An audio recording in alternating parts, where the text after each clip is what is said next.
Shalom dan selamat pagi bagi kita semuanya, Bapak Ibu, Saudara-saudari yang dikasihi Tuhan Yesus Kristus. Sebelum kita mendengarkan kebenaran firman Tuhan, kita terlebih dahulu bersatu di dalam doa. Kita berdoa. Kasih karunia dan damai sejahtera kiranya menyertai kamu sekalian di dalam nama Allah Bapa dan nama anaknya Tuhan Yesus Kristus. Amin. Bapak, Ibu, Saudara-saudari yang dikasihi Tuhan Yesus Kristus, mari kita dengarkan kebenaran firman Tuhan yang menjadi perenungan bersama bagi kita pada hari ini, Jumat tanggal 29 Juli tahun 2022. Kebenaran firman Tuhan yang tertulis dalam Injil Yohanes pasal yang ke-10 ayat yang ke-10. Demikian pembacaan firman Tuhan. Pencuri datang hanya untuk mencuri dan membunuh dan membinasakan. Aku datang supaya mereka mempunyai hidup dan mempunyainya dalam segala kelimpahan.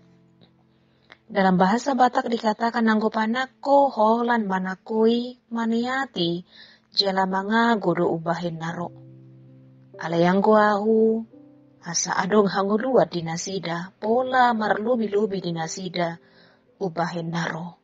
Demikian pembacaan firman Tuhan.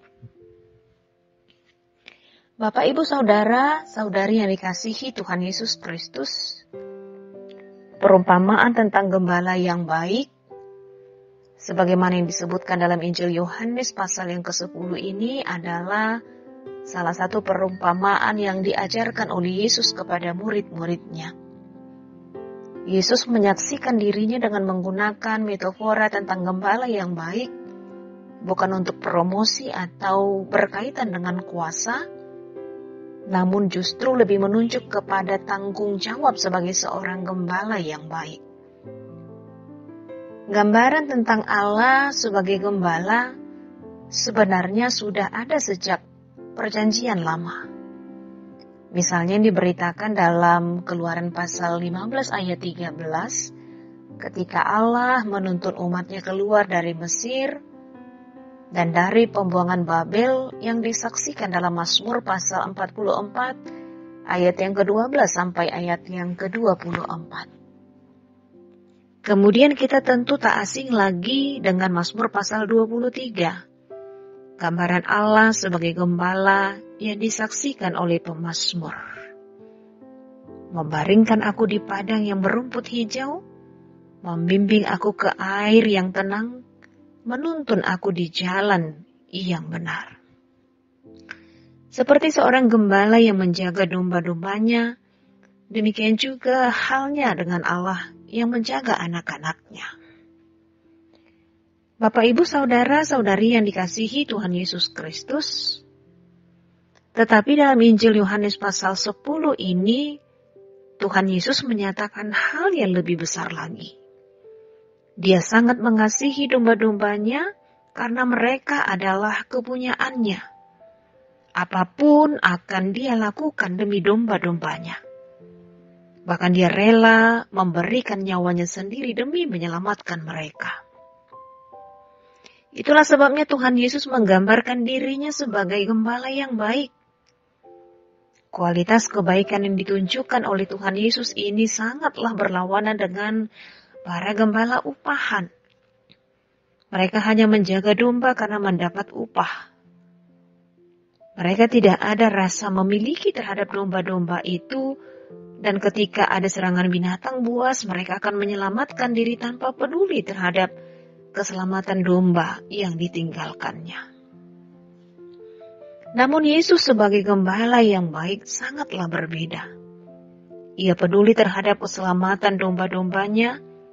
Ia mengingatkan domba-dombanya tentang keberadaan pencuri yang mengancam kehidupan domba-dombanya sendiri, di mana mereka hanya datang untuk membunuh, mencuri, dan menghancurkan. Berbanding terbalik dengan kedatangan Yesus yang memberi kehidupan. Yesus datang memberi kehidupan bagi domba-dombanya, bagi kita. Di dalam Kristus kita telah menerima hidup, bahkan hidup berkelimpahan. Dia rela memberikan nyawanya bagi kita. Yesus Kristus kehilangan nyawanya supaya kita menemukan hidup yang melimpah. Hidup yang melimpah. Bapak, Ibu, Saudara-saudari yang dikasihi Tuhan Yesus Kristus tentunya tidak diukur dengan banyaknya materi yang dimiliki. Namun hidup yang melimpah adalah hidup yang dipenuhi dengan anugerah, sukacita, dan damai sejahtera dari Allah.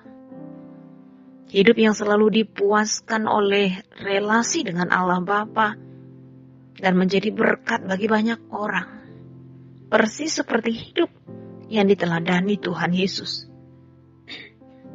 yang memberikan teladan bagi setiap kita. Walau dipandang dunia hina, tetapi sebenarnya itulah hidup manusia yang terbaik yang pernah ada. Karena itu bagaimanakah sebenarnya respon kita terhadap Tuhan Sang Gembala yang baik itu? Yang pasti kebenaran firman Tuhan hari ini mengingatkan kita.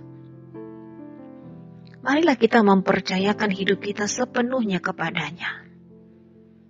Banyak anak-anak Tuhan mengaku percaya, tapi meragukan penyertaan Tuhan dalam hidupnya.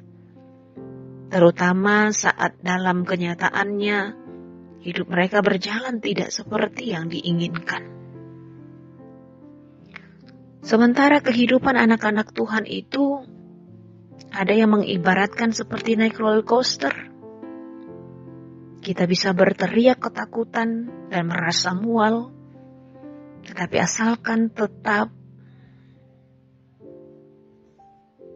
bersama-sama memakai pengaman, maka kita tidak akan celaka. Dalam hidup ini kita bisa saja mengalami berbagai goncangan hidup.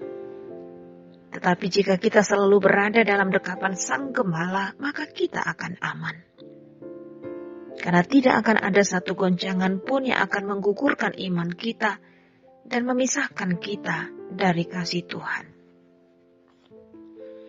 Karena itu Bapak, Ibu, Saudara-saudari yang dikasihi Tuhan Yesus Kristus, apapun yang terjadi, apapun yang kita alami di tengah-tengah perjalanan kehidupan kita di dunia ini, marilah untuk selalu mempercayakan hidup kita kepada Tuhan Sang Gembala Agung.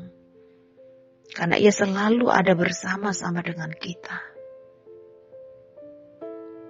Ia bukan hanya tahu apa yang sedang kita hadapi, tapi Ia juga mengerti dan peduli atas keberadaan hidup kita.